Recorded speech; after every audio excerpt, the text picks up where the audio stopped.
La noix de Grenoble puis l'aveline, là, c'est vraiment des cas vraiment spéciaux. Mais les avelines, essayez pas ça dans la région. OK, là, la vraie aveline. La noisette, le mix, c'est correct. Là. Il y a beaucoup d'hybridations qui se font. Mais la pure, ça se fait pas. Un essence qui est intéressant, parce que il y a un des critères qu'on recherche. Le noyer du Japon. Qu'est-ce qu'on recherche dans une noix? Le pourcentage d'amande. Facile à casser. La noix du Japon, là, c'est une noix de cœur. Regardez la forme de la noix, là. C'est un vrai cœur, là. OK? Il y en a plusieurs au Saguenay, ben plusieurs. Je connais 3 ou 4 qui le nom, là. Ça doit avoir un de mes copains, là. Son art cette année, là, il y en a pas mal. Pat, tu n'as pas un chez vous aussi, toi? Il y en a 4, ouais. OK. Ils produisent, là. OK? Très facile à casser. Qu'est-ce qu'on a... Ah, j'ai même pas amené... François! Tu m'amènerais-tu mes casse-noix dans mon chose, s'il vous plaît? OK? Rusticité, qu'on recherche. Un bon pourcentage de noix. Celle-là par rapport au noyer cendré du Québec. Le noyer cendré, à peu près 20% d'amande à l'intérieur. Très dur à extraire.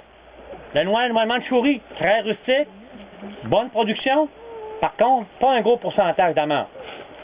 Le noyer noir est intéressant, puis il y a plusieurs variétés de noyer noir. Très intéressant, le noyer noir. OK, le noyer noir, regardez qu'est-ce que ça donne là, comme noir quand on enlève la broue. Là. OK, la broue, c'est la partie extérieure. En passant, le noyer noir, là, ça tâche les doigts. Là. Vous en avez pour 2 semaines, là. Mettez-vous des gants. Si vous en avez, ben, moi, ce que je fais, je les écrase avec le pied, puis je récupère avec les gants. Après ça, je les mets dans un siot avec un bout de bois et brosse pour qu'ils soient propres comme ça. Là. OK? Parce que sinon, ça fait des noix. Quand on les brosse pas, là, c'est juste pour vous montrer. Là. Je sais pas s'il va tomber dessus. Là. Il y a tellement d'affaires. Là. Ouais, il va être là-dedans. Non, on n'est pas. Non, on n'est pas là. En tout cas, le noyer noir est intéressant, mais si vous êtes capable de trouver des provenances régionales, ça va vous aider. OK? Moi, je suis capable d'avoir des provenances de la région. OK? Celle-là, éventuellement, beaucoup plus, parce que moi, ils sont tous à la veille de produire, puis j'en ai chez mes parents aussi des arbres à noix. Qu'est-ce qu'on recherche aussi pour les arbres à noix? OK? Un débourrement des bourgeons tardif. Si décolle trop tard au printemps, ben, les gels tardifs, là, cette année, on a eu 2 gels au mois de juin, hein, vous avez vu ça? Oui, mais mandchouris, c'était ça qui était ouvert, ils ont gelé. Ça refond, il n'y a pas de problème. Mais si tu as une pousse qui est ça de long, ben, tu perds ça. Quand l'arbre est gros, ça n'a pas d'importance, mais quand ils sont petits, Caroline, t'es perdu. OK? Et qui aoûtent très bien. OK? Aouter, c'est qu'il faut qu'ils se préparent leur bois à passer l'hiver. OK? Tantôt, là, on a passé, j'ai oublié d'en parler, je vous avais dit que j'allais en parler plus tard. On a vu que mon noyer, que le pic avait beaucoup brisé. Là. Bon, l'autre bord de mon chemin qu'on descend, là, mes noyers étaient là, j'avais 8 peupliers, gros de main, qui cachaient la lumière pour mes noyers. C'est des noyers exotiques. Donc, les variétés exotiques ont besoin beaucoup plus de chaleur pour aouter le bois. On peut le compenser avec plusieurs heures d'ensoleillement. Au lieu d'avoir 5 heures d'ensoleillement, s'il en donne 10 pendant l'été, ben, il mûrit son bois beaucoup plus vite, il pousse plus vite, et ainsi de suite. OK? Donc, il ramasse plus d'énergie pour l'année d'après. Les bourgeons sont plus gros, les fruits sont plus gros, et ainsi de suite. C'est là que je les avais amenés, moi, puis que je les avais abattus. Ça a fait toute la différence avec le rendement. Un arbre qui a rien que 2 heures d'ensoleillement par jour, ben, il ramasse pas bien d'énergie. OK? Qu'est-ce qu'on recherche au niveau de la noix aussi? Une noix qui est lisse est beaucoup plus recherchée qu'une noix qui est rugueuse. Comme celle-là ici. OK, ça c'est un beurre-note, ça. OK, un beurre-note, donc c'est un hybride entre deux. Le beurre-note, okay. Celui que je suis pas capable avec lui. Qu'est-ce qu'on recherche aussi? Moi, c'est le noyer. Pas celle-là. OK, si on regarde dans toutes les grosseurs, là. OK, dans celui-là que j'ai dans les mains, là. Il y en a d'autres de noyer, là. OK? La plus intéressante là, au niveau de pourcentage de noix, c'est la noix de cœur. Il y a mon autre petit qu'on a vu dans le jardin tantôt, là, que je disais qu'il n'y a rien qu'un spécimen au Québec là, de ce noyer-là. Moi, j'en ai à peu près 200-300 de cette variété-là. Puis il produit des grosses grappes de noix. OK? Il n'y a personne encore dans la région qui en a, qui produit. Là. Je suis seul à en avoir. Là. Ça, c'est quoi, là? C'est un genre de noyer. Je peux même pas te dire le nom. OK? Je peux même pas te dire le nom. Le noyer noir, très intéressant, puis ça fait un moyen bel arbre. Mais mettez-vous de l'espacement parce que en isolé, il s'évade. Puis ça va jusqu'à 200-300 ans. Là. OK? Les plus vieux au Québec là, de ceux-là là, sont à Sainte-Croix-de-Binière. La seigneurie jolie de Binière. Il y a des spécimens d'à peu près 100 ans. Là. Ils sont gros de même. Là. Ils ont à peu près 25 mètres de haut. C'est inimaginable. Ouais. Pour d'autres variétés? Tantôt on parlait de carrier. Hein? OK, vous ne voulez pas l'ouvrir parce que j'ai pas beaucoup de spécimens, là, parce que je veux le garder les autres groupes, là, encore toutes les fins de semaine, pendant un mois, les groupes. Mais l'intérieur, ça donne à peu près ça. OK, regardez, là. Mon Dieu. Okay. Ça, c'est le carrier ovale qu'on a au Québec, là. OK. OK, des fois, là, est gros, parce que des fois, c'est beaucoup plus petit, là. OK. OK? Très intéressant, très riche. Essayez de casser ça avec vos dents, vous ne serez pas capable. Qu'est-ce que ça prend pour casser les arbres à noix? Ça prend de la machinerie lourde. Oh. C'est un plus beau spécimen. OK, ça vaut à peu près 100$, ça. Mais il y a des modèles, il y a deux autres modèles. Là, j'en ai plus rien qu'un autre. Il vaut 25$. Tampéche. Qui y a plus, là? Non. OK, c'est assez fort pour casser les noix. Il n'y a aucun problème. De quoi, est-ce que? La noix, ça met ici, là, regarde, c'est dentelé ici pour qu'elle glisse, là. Ouais. Avec lui, là, je suis même pas capable de casser des noisettes. Puis avec lui, je suis capable. Parce que là, ici, là, regardez la grosseur que je peux aller. Lui, là, il y a les dos interchangeables pour les carriers, là. OK? Parce que là, il y a les dos ici sont pour les noyer, mais ici, là, je pourrais mettre pour les carriers, là. Parce que les carriers sont beaucoup plus petites, là. Pour être sûr, là. OK? Qu'est-ce qui est intéressant aussi? Les pains de Corée. Très intéressant. Les pains de Corée. Wow. Okay, elle est lettre, là. OK, donc, les graines sont en intérieur, ils n'ont pas d'ailes. D'autres, tous nos résineux ici, au Québec, quand les cônes s'ouvrent, ben, ils s'en vont. Vous êtes d'accord? Il y a une petite aile après, c'est tout petit. Les autres, ils n'ont pas d'ailes, là. OK? Si j'en ouvre une partie, là. OK, on les voit, les noix à l'intérieur, là. Hein? Ben, ça, il faut casser ça, c'est à l'intérieur qui sont les amandes. Ouais. Les noix de pain, ça, c'est des pains de Corée, ça. OK? Donc, très intéressant, puis ça fait un moyen bel arbre, là. Très rustique, hein? Très, très rustique, là. En as-tu qui produit? Non, ce n'est pas qui produit. Il y en connaît un qui produit au Québec, là. Il est au lac Saint-Jean, là. Ouais, ouais. Après ça, les marronniers ne sont pas comestibles, OK, là? Mais c'est un moyen bel arbre, un marronnier, là. Dans ce coutumier, je suis rendu, je pense, à 27 de recensés, là. Puis j'ai vraiment surpris d'avoir, là. Je l'ai trouvé un à Cousiminor, justement, jeudi soir, là. Pas lui, là. Le fruit, là, il était 3 fois plus gros que ça. À peu près, même plus gros que celui-là. Ça, c'est de l'Ohio, ça. Le marronnier le plus rustique, là, c'est le marronnier de l'Ohio. Il vient des États-Unis. Très, très, très rustique. OK? L'inflorescence est moins spectaculaire que le marronnier d'Inde, là. Marronnier. Puis moi, j'ai même un hybride entre les deux qui fait des fruits en forme de poire. Très rustique, même plus rustique que lui encore. OK? J'ai pas beaucoup de spécimens, d'à peu près une quinzaine. Okay. Tu veux le déterminer comment ils sont rustiques, comment ils résistent bien à... Exactement. Rusticité, vous savez ce que c'est que je veux dire? Oui, oui. Mais là, moi, à tout bout de champ, j'ai besoin de personne pour qu'il arrive de quoi de nouveau pour tester. Est-ce que ça pousse à Falardeau? Est-ce que ça pousse à Bevin, au lac Saint-Jean, à Chibougamau? Comme là, vous avez vu tantôt, j'ai plusieurs variétés. Ben, c'est sûr que je vais faire des cadeaux du monde pour savoir jusqu'où ça peut aller. Je ne donnerai pas les plus faibles. Je vais en donner un fort, parce que j'ai beaucoup de spécimens. Puis, je vais m'assurer de l'endroit. Après ça, on va pouvoir confirmer.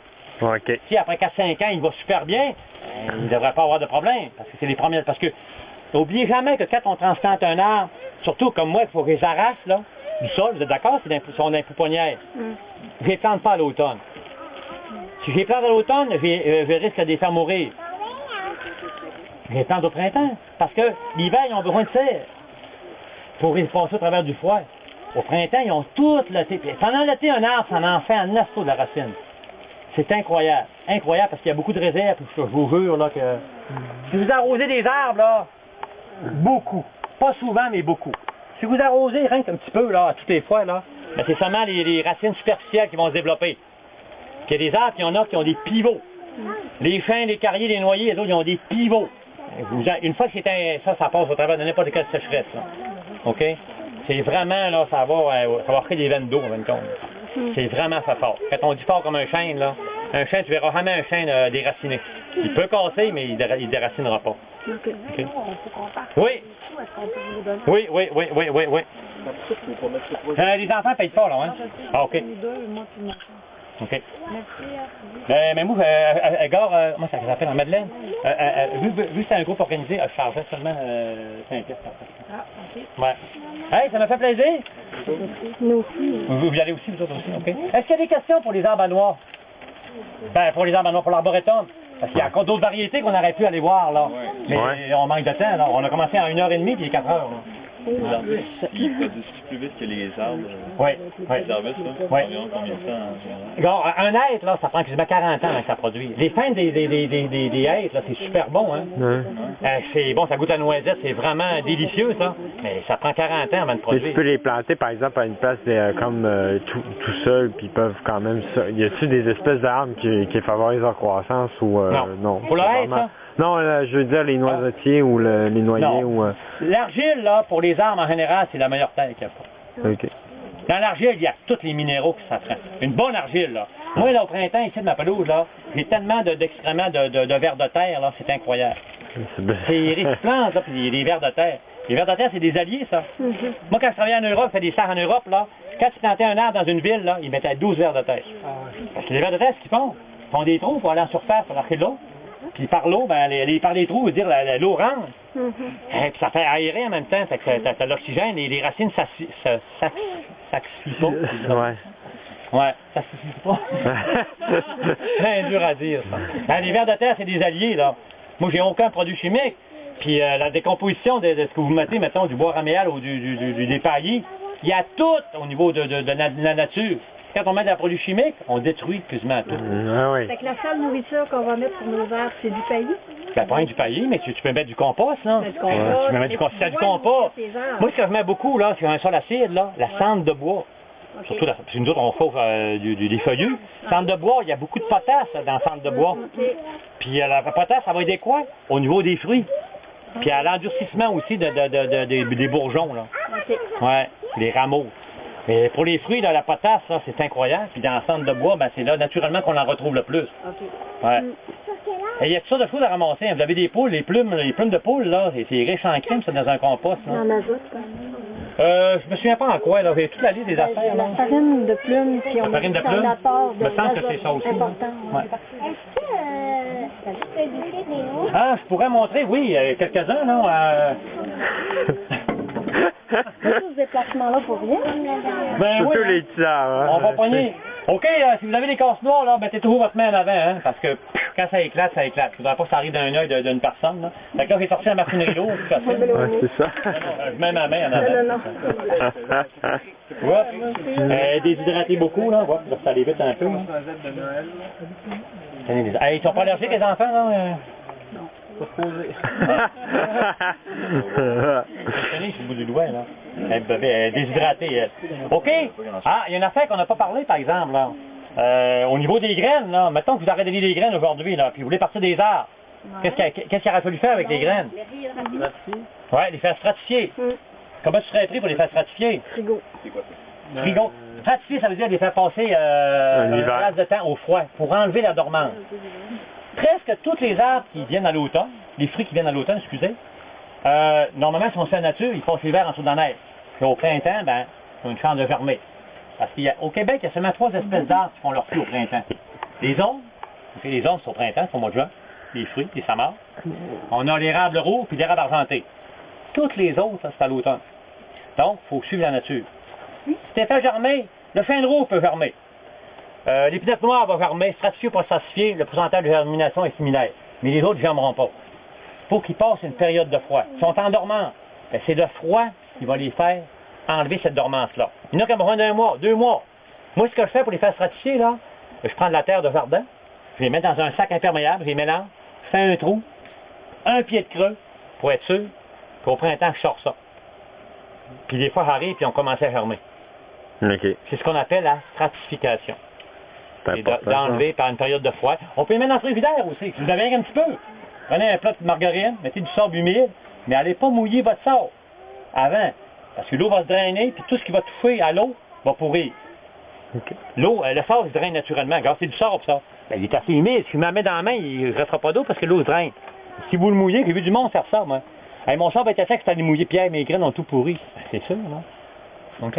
Ta période de dormance, ça dure combien de temps? Si Ben, tu mets, par exemple, si tu mets ça dans ta terre, là, ouais, ça va dire... ouais, mais comme dans un frigo, là, si tu mets ça dans un frigo, tu peux-tu... Minimum 2 mois pour les essences du Québec, ça OK, fait. OK. Et si tu as des essences exotiques, ben, Ben là. tu peux prendre un peu plus. OK. Pour t'assurer. Ouais, qu'ils sont T'assurer. bonnes, OK. C'est bon. Est-ce qu'il y a des questions? Non, là, je trouve que c'est... Y a-t-il des choses que j'ai oubliées, là, que je On t'appellera. On m'appellerait. On t'appelle. C'est sûr qu'on n'a pas tout vu, là. Il y a Ouais, beaucoup d'autres variétés d'arbres qu'on n'a pas vues, là. OK? Parce que si on regarde au niveau des arbres, là, il y en a beaucoup d'autres, là, qu'on ne voit pas ici. Juste un exemple, là. Le pin qu'il y a là, ça, c'est un pin noir d'Autriche, là. OK? J'ai du sorbier de Suède aussi, là. J'avais, même les arbres les plus vieux, là, du monde, qu'on a vu tantôt au début, là, ben, j'en avais 2. Puis mon frère a passé à des bouchons. J'avais une graine qui est bonne aussi, là. Un arbre, là, qui est intéressant, c'est le Ginkgo biloba. Tout le monde connaît un peu les propriétés du Ginkgo biloba. OK? C'est un arbre dioïque, par exemple. Donc, il n'y a rien qu'un sexe. Fait que si vous avez rien qu'un spécimen, 2 spécimens du même sexe, ça va pas des enfants forts. J'ai une copine à Fusiminor, en a un, là, qui a 13 pieds et demi de haut. Puis un de mes copains à B, lui, son autre, il était à peu près haut de main. Moi, le mien était rendu sa hauteur-là, mais... Les propriétés. Les feuilles étaient tombées. Puis mon frère, il arrivait de l'extérieur, il arrivait du territoire du Nord-Ouest. Puis il va t'aider, mais... Il dit, va-t'en là, mais il s'est ramassé ailleurs parce qu'il avait fini là, puis il flingue, couper mes arbres. Ouais. Fait que, c'est des erreurs. Le Ginkgo biloba, c'est très intéressant. Il y en a qui réussissent. Il y en a qui réussissent. L'important, c'est d'essayer de vous trouver une provenance le plus près possible de chez vous. Jeudi, il y avait une femme des Escoumins, dans le groupe de 70, là. T'as pas été invité, toi, à ça, Pat? C'était un colloque provincial sur les PFNL, les produits forestiers non ligneux, là. Ouais. Puis ça, il y avait des conférenciers, ça c'était sur 2 jours. Une journée au Saguenay, puis une journée au Lac-Saint-Jean. En tout cas, ils sont venus ici. Puis la madame a dit, dis-moi, gars, le plus près, c'est peut-être moi, là. Fait que si tu veux essayer des affaires, viens me voir, là. Elle va pas te chercher des graines à Montréal, là. Mais il n'y a pas peur d'essayer des affaires, c'est surprenant. C'est surprenant. Puis un échec, c'est pas plus grave que ça. Et hier, jeudi soir, j'ai découvert un fèvier de cette grosseur-là à Fusiminor, là. Tu allais voir un marronnier, puis il y avait un fèvier, puis il y avait un catalpa. Sur le même terrain. Puis c'était un maniaque d'horticulture, il est mort ce printemps, le monsieur. J'ai jamais entendu son nom. Puis la locataire, elle disait, hein? Ça, c'était Trem? Non, ben c'est la rue, Enfin, c'est pas vidéo, hein? Ben oui, en plein ça, en plein ça. C'est sa rue-là que tu parlais tantôt, toi? Non, mais c'en est un que je savais qui était... Ouais, mais en arrière, là, il y a un fèvier, il est plein de fruits, là. Il est plein de choses. Moi, je suis encore le propriétaire, parce que il est à côté de 2 épinettes. Il veut couper l'arbre pour garder ses épinettes. C'est même pas la valeur de l'arbre qu'il y a là. Il est gros de même, le fèvier. Il a à peu près 25 pieds de haut. J'ai jamais vu un fèvier gros de même dans la région, là. Ouais, lui, il est sans épines, parce qu'il est bien, les fèviers, là, avec des épines, on n'a pas le doigt. Ouais, faut les garder, les épines. Il est sans épines, lui. Très intéressant, hein. Moi, c'est sûr que je vais aller voir le gars, puis il va me ramasser des graines, puis je vais en partir, là. Ouais. S'il y en a qui en veulent, qui sont capables de communiquer avec moi, là. Moi, ça m'a fait plaisir de vous donner des graines, là.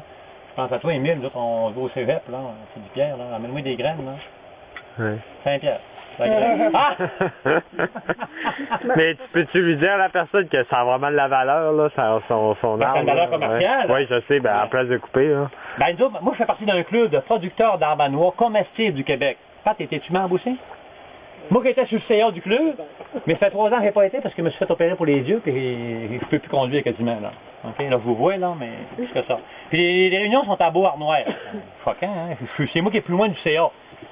Puis, pour en venir à quoi que vous voulez dire ça? Simplement que... Ah ouais, le club, ben, on offre plein de services, on peut s'abonner, là, puis il y a plein de renseignements, il y a des visites pendant l'été. Moi, l'été, c'est sûr que je fais pas de visites, j'ai pas le temps, là.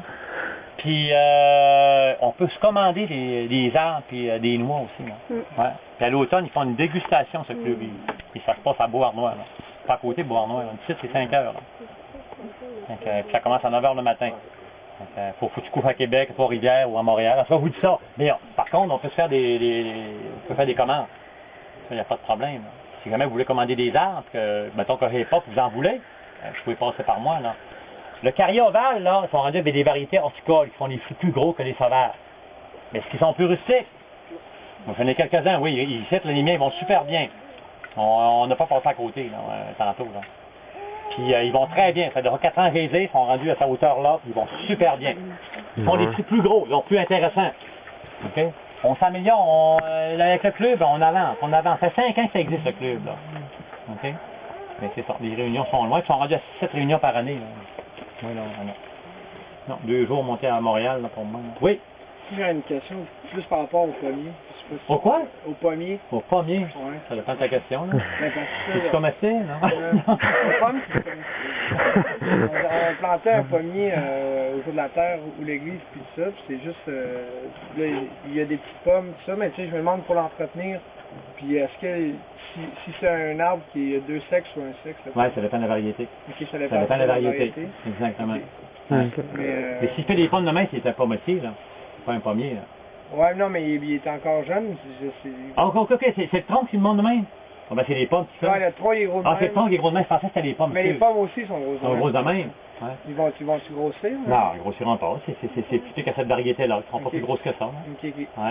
Ouais. c'est bon. Il n'y a pas moyen de la Puis en plus, ta question, il fait d'avoir des fruits. Fait que, Ouais. s'il est tout seul, Ouais. et donc il y a les deux sexes. Là. Ok. Ouais. Il y a les deux sexes, automatiquement. Là. Ouais. Tu peux mettre du compost pour grossir. Ouais. La terre est pauvre. Des fois, on a besoin d'amendement au niveau de, Ouais. de la terre. Là. Ceux qui ont des terres sablonneuses, là, c'est pas riche, ça. Tu sais, là, c'est préparer un arbre. Un pin, c'est pas pire, c'est superficiel. Là. Un pin, ça pousse souvent d'un terrain bien drainé. Et les arbres à racines pivotantes, là. Les noyers, les carriers, tout ça, là, dans l'argile, là, tu peux pas avoir meilleur que ça. Ça, c'est dans l'argile, il y a tout dans l'argile. Il y a tellement de minéraux là-dedans, c'est incroyable. Ouais. Vous avez vu ça, regardez les vers de terre. C'est dans l'argile qu'on retrouve les vers de terre, là. Ouais. Dans le sable, c'est très rare, là. Est-ce qu'il y avait d'autres questions? Non. OK. Vous êtes sûr? On Fait qu'on t'appelle. n'oublie pas de payer avant de partir.